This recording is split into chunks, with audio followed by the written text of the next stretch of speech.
Dunia diprediksi mengalami kegelapan di tahun 2023. Ada apa dan apa dampaknya buat kita, khususnya para pengusaha di bisnis clothing?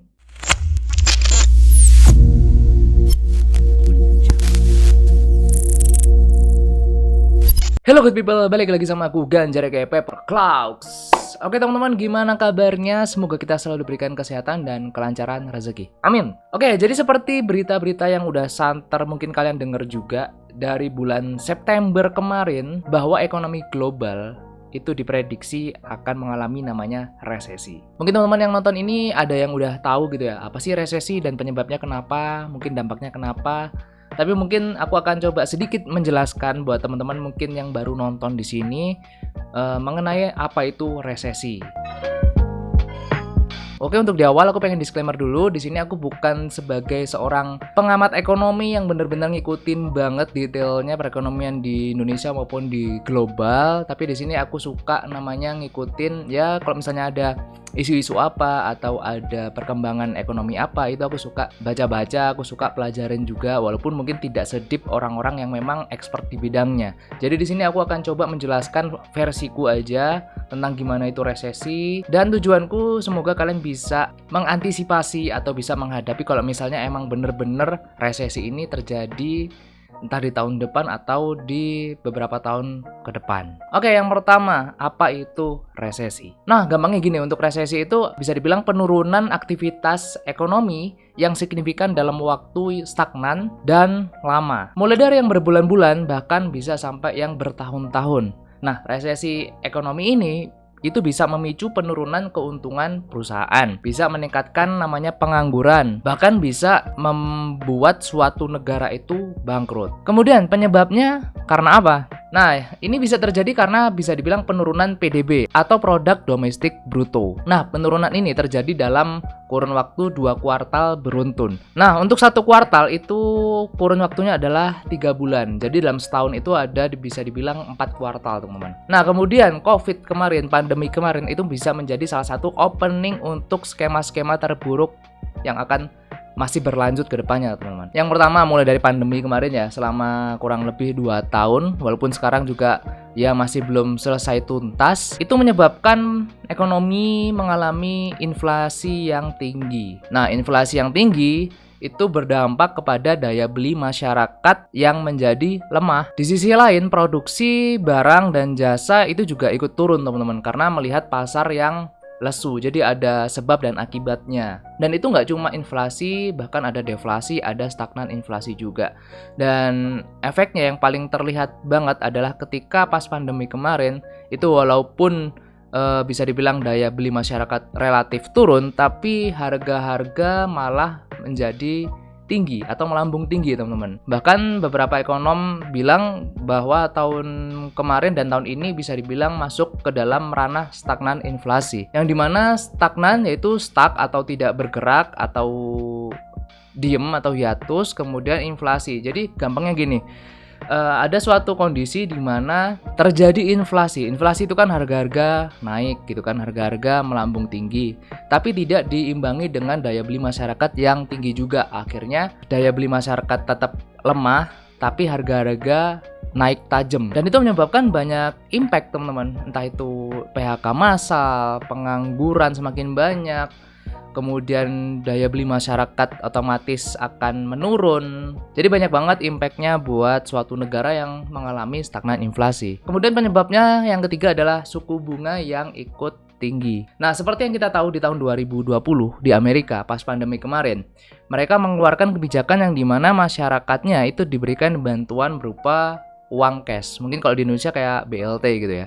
Nah, para warga ini dalam kurun waktu 2 tahun diberikan terus-menerus fresh cash dari pemerintah, yang dimana akhirnya The Fed selaku bank sentral dari Amerika menganggap sekarang ya di tahun 2021 ini peredaran uang di masyarakat itu sudah too much atau sudah terlalu banyak. Akhirnya mereka berinisiatif, The Fed ini ya, untuk menaikkan suku bunganya, ya kan, untuk mengurangi peredaran uang yang terlalu banyak tadi. Nah, impactnya adalah ketika Amerika menaikkan suku bunga, ya, The Fed menaikkan suku bunga, otomatis bank sentral di negara lain itu mereka akan ikut naik juga. Mau nggak mau, ya kita tidak munafik lah.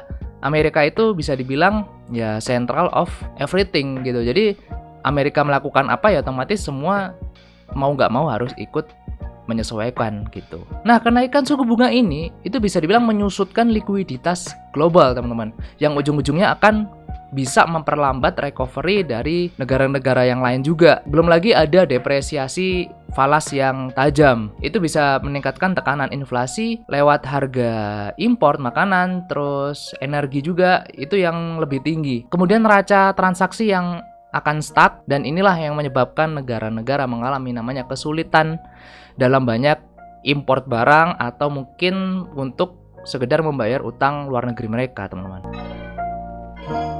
So, jadi itu kurang lebih tentang sekilas aja resesi ya, tentang resesi. Karena sebenarnya kalau mau belajar atau pengen tahu lebih dalam tentang resesi, kalian bisa nonton aja di YouTube, itu udah banyak para expert yang memang membahas tentang fenomena resesi yang akan terjadi di tahun 2023. Dan kalau kayak aku tadi bilang, aku hanya sekedar mungkin kasih gambaran besarnya aja gitu. Tapi sekali lagi fokus untuk di video ini adalah aku bukan untuk bahas tentang resesinya, tapi aku akan coba membahas tentang gimana sih caranya kita menghadapi atau mempersiapkan kalau misalnya memang terjadi resesi di tahun 2023. Khususnya buat teman-teman yang berkecimpung di dunia clothing sama kayak aku, dunia clothing, dunia fashion, semoga ini bisa membantu. Jadi aku akan coba kasih beberapa tips buat kalian. Oke, dalam menghadapi resesi, khususnya buat teman-teman di bisnis clothing, aku ada beberapa tips. Yang pertama adalah membatasi produksi. Langsung aja aku ngomong di awal, ya kalian harus membatasi produksi kalian, cuy.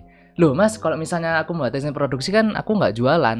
Kalau misalnya aku nggak jualan, aku nggak dapet duit. Terus gimana mas? Oke, jadi gini.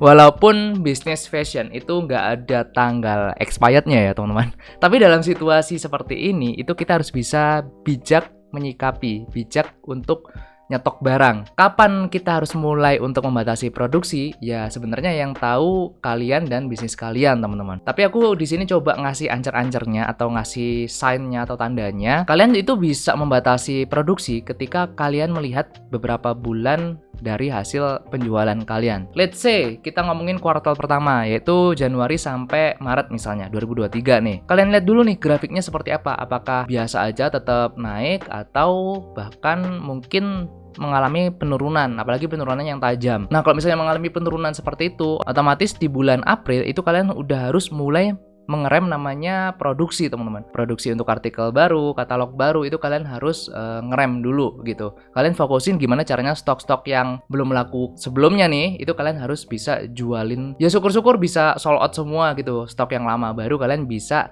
coba untuk produksi lagi, walaupun mungkin kuantitinya tidak sebanyak kayak sebelum resesi kayak gitu. Yang kedua, jangan ugal-ugalan untuk main ads, teman-teman, atau ngiklan gitu ya. Nah, di kondisi resesi itu otomatis orang-orang kan bisa dibilang banyak yang ngerem gitu kan untuk beli-beli barang yang bisa dibilang konsumtif atau barang tersier atau mungkin barang-barang yang nggak terlalu urgent amat. Nah, kalau menurutku fashion itu bisa dibilang bukan barang yang pokok gitu kan. Barang pokok itu kan makanan sehari-hari, itu kan barang pokok ya. Jadi kalau misalnya kita nggak makan ya mati. Beda kalau misalnya fashion, kita nggak beli baju baru pun ya kita masih bisa pakai baju yang lama. Jadi kalau misalnya kita ugal-ugalan dalam menaruh ads atau ngiklan kayak gitu, yang ada nanti akan boncos dan sellingnya juga tidak berimpact terlalu banyak gitu. Ujung-ujungnya ya kita hanya sekedar bakar duit aja. Sebenarnya bakar duit itu nggak salah, teman-teman. At sometimes bakar duit itu bisa menghasilkan selling yang besar, tapi at sometimes tuh bakar duit itu yang ada ya kalian hanya sekedar boncos aja. Jadi ya kalian harus bisa bijak dalam bermain ads kayak gitu. Kemudian yang ketiga, kalian harus pintar-pintar cari tema yang laris untuk kalian produksi ke depannya. Nah, sebagai pelaku bisnis clothing, kita harus pintar-pintar di hal ini, teman-teman. Nggak cuma pas lagi resesi, ketika tidak resesi pun, ya kalian harus pintar-pintar untuk ngerti kondisi seperti ini. At least kita bisa baca produk-produk atau tren apa yang udah punya track record sebelumnya gitu loh. Yang jualannya memang, wah ini banyak orang cari nih. Ini banyak orang pengen nih. Nah, itu kalian harus tahu. Kalian dan kalian harus main di situ juga untuk sementara ini. Nah, kenapa aku bilang kalian sebaiknya cek atau cari track record penjualan yang sebelumnya memang sudah kenceng. Karena gini, teman-teman. Ketika suatu dunia mengalami resesi atau suatu negara mengalami resesi, otomatis perputaran tren fashion di tempat tersebut atau di dunia itu akan berjalan lebih lambat daripada biasanya. Itu disebabkan karena daya beli masyarakat yang ikut melemah juga. Jadi ya otomatis orang tidak terlalu banyak beli di ranah fashion. Jadi perputaran untuk tren yang baru itu agak lambat juga, seperti itu. Nomor 4, bisa dibilang ini opsional teman-teman ya. Jadi kalian bisa lakuin ini atau enggak juga nggak masalah. Dan ini udah aku lakukan di tahun ini. Aku mendatangkan print DTF teman-teman. Jadi mungkin buat teman-teman yang udah sering nonton liveku ya, pasti tau lah kalau misalnya ada yang tanya, Mas bagus D3 atau DTF gitu. Ya aku pasti bilang ya, kalau aku pribadi waktu itu aku lebih prefer untuk sablon manual. Dan dulu aku bisa dibilang anti namanya sablon DTF. Tapi ya ternyata menjilat ludah sendiri tidak sepahit yang dibayangkan gitu ya. Nah, kenapa akhirnya aku mengadakan mesin DTF? Yang pertama, ketika aku punya mesin, itu cost untuk produksi itu lebih murah atau lebih kecil. Nah, kemudian yang kedua, aku juga bisa sekalian jualan. Entah itu cuma cetak padnya aja, atau sekalian sama kaos jadinya juga gitu kan, lumayan. Yang ketiga adalah aku tidak perlu namanya nyetok barang. At least aku cuma banyakin katalog lewat mockup. Dan itu beda sama sablon manual yang dimana kalau misalnya cetak satuan itu jatuhnya lebih mahal dan jatuhnya lebih ribet. Akhirnya aku memutuskan untuk ya pakai DTF, it's okay lah gitu, dan nggak perlu nyetok juga kalau misalnya DTF itu kan. Karena enaknya DTF adalah kalau misalnya kita punya ini ya, punya mesin ya, atau mungkin kalian yang order di konveksi DTF juga sebenarnya bisa sih melakukan ini. Jadi ketika ada orang order itu kalian bisa baru cetak, mungkin 1-2 hari kelar gitu kan, as simple as that gitu loh. Dan itu juga yang aku pikirkan, aku sama anak-anak juga, kayaknya memang DTF ini menjadi salah satu solusi ketika resesi ini. Kenapa? Karena ya kita tidak perlu menyetok barang yang dimana kalau misalnya kita nyetok barang, walaupun barang tersebut tidak expired, tapi cost kita akan stuck di sana. Duit kita itu di-convert menjadi kaos atau menjadi produk, uangnya itu stuck di situ. Sedangkan untuk perputaran pembelian itu juga otomatis akan menurun. Jadi alangkah bijaknya kita pakai DTF gitu. Dan ini sebenarnya bukan bukan hal yang kemunduran atau seperti apa, karena aku cek-cek dan aku tanya-tanya ke teman-teman brand-brand yang lumayan besar juga, dan mereka itu juga banyak loh produksi menggunakan sablon DTF gitu. Kalau misalnya kalian cek di Shopee aja, brand-brand yang sellingnya gila-gilaan itu mereka pakainya banyakan DTF cuy. Dan per video ini aku record itu kurang lebih kita udah nyoba 12 desain untuk yang pakai DTF, dan sejauh ini it's okay, masih on the track gitu, lumayan lah. Nah terus kalau misalnya kita yang nggak punya duit buat beli mesin gimana mas? Ya sebenarnya tergantung teman-teman sih ya. Aku nggak bisa bilang worth it nggak worth it ya, tergantung kalian, karena banyak aspek juga yang perlu diperhatikan. Mungkin aku akan coba bikin video terpisah aja biar nggak terlalu panjang. Ini udah hampir setengah jam aku ngomong di sini, takutnya nanti terlalu panjang, too much information. Jadi aku pisah atau aku taruh di next video aja gitu ya, untuk pembahasan tentang worth it nggak worth it DTF ini. Oke, mungkin sekian dulu teman-teman untuk video kali ini. Semoga bermanfaat, dan mumpung masih bulan apa nih? Oktober ya, masih bulan Oktober.